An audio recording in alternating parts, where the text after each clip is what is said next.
rương ấy ta rương ấy nè đầm rây cầm hôi đầm rây nè nè đầm rây nó đầm rây nè nè có đầm rây vô nó đầm rây nè thằng nè đầm rây rương đầm rây cầm hôi nào đầm rây mơ miên hưởng ấy là mơ trong mơ hưởng ấy trong mơ hưởng ấy tiết mạng tình ảo trong mơ hưởng ấy mơ rương mơ rương nè đầm rây cầm hôi nè mơ mưa khang khôi nè mơ miên hưởng chờ nè ô cho lấy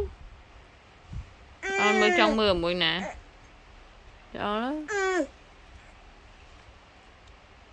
nó mưa không ăn mới nên trên mạng giờ ai mưa hả thì ta nó đâm ray cầm hồi nha nè đâm ray cầm hồi nó lịch mua lịch pi lịch bay lịch pi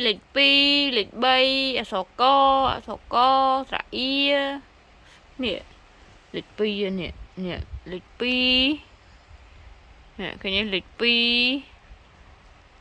nhá lịch pi nè đâm ray bác hồi